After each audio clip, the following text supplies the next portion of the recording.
কখনো কি ভেবে দেখেছেন আজকের এই অবস্থায় কারা আপনাকে দাঁড় করিয়েছে? কারা বাংলার মাটিতে ছিলেন সেই মহান মানুষ যারা মুসলমানদের দুঃখে সত্যি সত্যি কাঁদতেন এবং বাঙালি মুসলমানদের আত্মপরিচয় ও মর্যাদার সংগ্রামের আলো জ্বালিয়েছেন?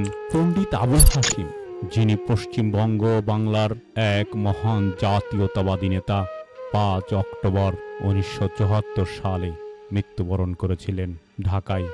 তার লেখা উল্লেখযোগ্য গ্রন্থ অন্ধ অবস্থায় তিনি লিখেছিলেন ক্রিড অফ ইসলাম। আসুন তার ভাবনাগুলো দেখি।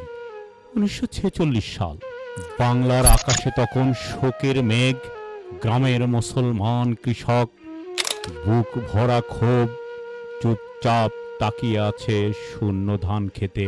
শহরে জমিদার আর মহাজনেরা হাসছে, আর মুসলমানেরা নিজের ঘরে অন্নহীন, বস্ত্রহীন, অপমানিত, পরাজিত। ৪৬ সালের দাঙ্গা, মৃত্যু, ক্ষুধা আর অপমানে যখন মুসলমান কৃষকের সন্তানটি খেতে কাজ না পেয়ে কলকাতার শহরের ধুলোয় হারিয়ে যাচ্ছিল, তখন তিনি বলেছিলেন, তোমাদের ঘর পুড়েছে, অথচ তোমরা ভাবছো এটি কেবল রাজনীতির আগুন। না ভাই না, এটি রাজনীতির আগুন নয়, এটি তোমাদের অস্তিত্বের আগুন। তোমরা আজ যেমন নীরব, তেমনি নীরব ছিল তোমাদের পূর্বপুরুষ। কিন্তু ইতিহাস কখনো নীরবদের ক্ষমা করে না। তিনি বুঝেছিলেন রাজনীতি কেবল মুসলিম লীগের অফিসের মধ্যে সীমাবদ্ধ নয়, এটি সেই মাঠের গরিব মুসলমান যার রক্তে লেখা এক আর্তনাদ।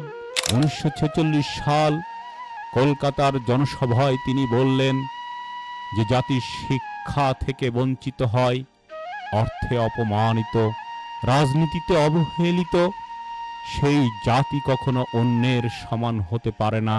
কিন্তু আমি বিশ্বাস করি এই বাংলার মুসলমানের বুকের ঈমান আছে, সেই ঈমানের আগুন, যেই আগুন একদিন এই ভূমিকে আলোকিত করবে।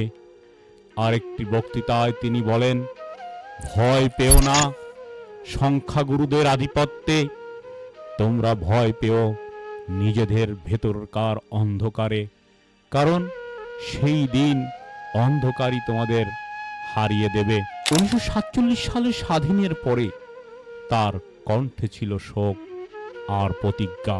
এই ভাগাভাগি আমাদের মুক্তি নয়, এটি এক জাতির আত্মার পরীক্ষার সময়। মুসলমান যদি আত্মমর্যাদা হারায়, তবে স্বাধীনতার অর্থ শূন্য। তিনি কেঁদেছিলেন বাঙালি মুসলমানের জন্য, যারা তখন নিজেদের রাষ্ট্র চাইছিল, কিন্তু জানত না সেই রাষ্ট্রের জন্ম এবং তা যদি সত্যি অর্জিত হয়, টিকে থাকা কত রক্তে রঞ্জিত হবে। পণ্ডিত আবুল হাশিমের এই মহান উক্তিটি আজকের এই দিনে তাকে শ্রদ্ধার সাথে স্মরণ করছি। আল্লাহু আকবার।